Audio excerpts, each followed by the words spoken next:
et je vais vous présenter à l'écran un fichier qui permet de consigner beaucoup d'informations concernant notre suivi médical. Alors, les interventions concernant le suivi médical, elles sont souvent là, éparpillées dans le temps. On peut avoir besoin de certaines informations qu'on a obtenues il y a 1 an, il y a 2 ans, il y a 6 ans, on ne s'en souvient plus trop.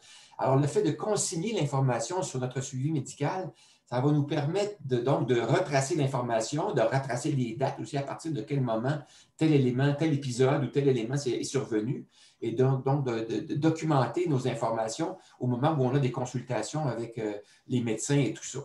Donc, j'ai des onglets. Un premier onglet, c'est l'onglet références. Alors, il s'agit simplement, dans cet onglet-là, d'inscrire les informations concernant les intervenants avec qui on est en contact pour notre suivi médical. Donc, les établissements, je vais agrandir un peu la taille des caractères pour vous permettre de voir ça, là. Les établissements avec lesquels on fait affaire, donc les coordonnées, téléphone et les informations pour obtenir un rendez-vous avec des hyperliens s'il y en a. Le nom du médecin de famille, comme vous savez, la course au médecin de famille est lancée depuis quelques années. Alors, ça peut être intéressant de tenir ça à jour parce que nos médecins aussi vieillissent et prennent leur retraite. Ça m'est arrivé à moi, depuis que mon médecin a pris sa retraite il y a quelques années. Ben, le médecin qui me suit est un médecin que je n'ai jamais vu, mais qui me donne accès à des résidents. Les résidents sont des finissants en médecine, donc un peu l'équivalent de stagiaires, si vous voulez, là. Alors, qui change à chaque année. Alors, donc, je note l'information sur les derniers que j'ai vus, là, éventuellement. Ensuite, concernant les soins dentaires, la même chose concernant l'optométriste. Si on a des lectures concernant des éléments de santé qui nous intéressent, on peut les inscrire. Les clubs et associations auxquels on fait partie ou les éléments qui sont comme ça. Ensuite, les dates concernant les contrôles, dates de nos derniers examens de vue dentaire pour des soins particuliers. Si on a des entrevues qui doivent être faites, comme moi, par exemple, j'ai un suivi qui doit être fait pour un problème de santé, une thrombophlébite. Alors, la même chose, le suivi de la glycémie, la tension artérielle doit être fait. Donc, à quelle date ces éléments-là ont été faits la dernière fois. Ensuite, les médicaments. Quels sont les médicaments que l'on consomme, que l'on prend?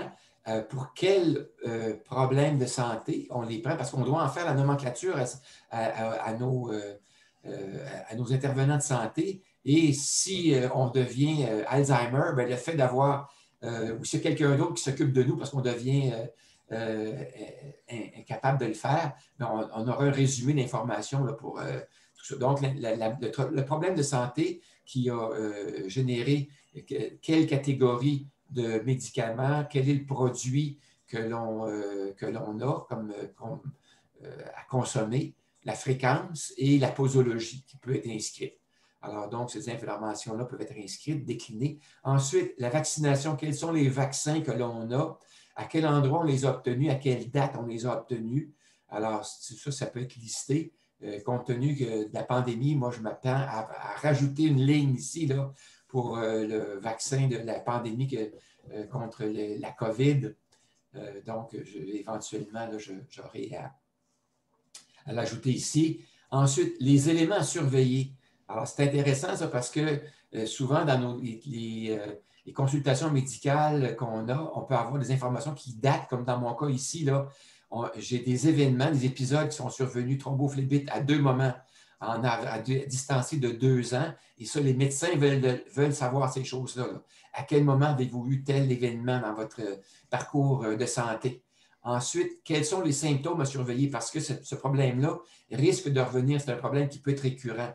Donc, qu'est-ce que je dois surveiller pour déclencher des examens ou une intervention hospitalière, une intervention d'examen plus poussée. Là. Alors, moi, je dois surveiller ces éléments-là. Et si jamais je les revois, bien là, je dois absolument aller à l'hôpital. C'est une question d'urgence. Alors, donc, j'ai ce qu'il faut, je sais quoi surveiller.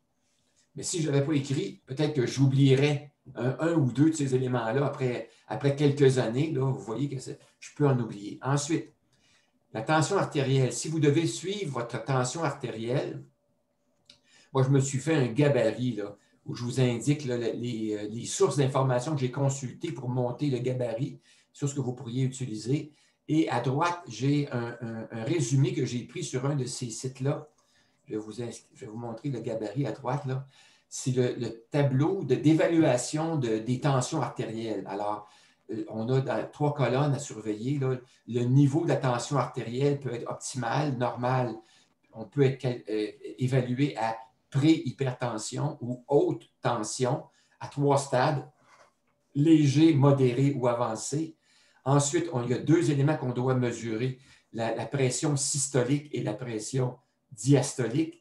Et ces informations-là sont, lorsqu'on prend notre tension avec un appareil, ces informations-là sont fournies par l'appareil après le test, immédiatement après le test.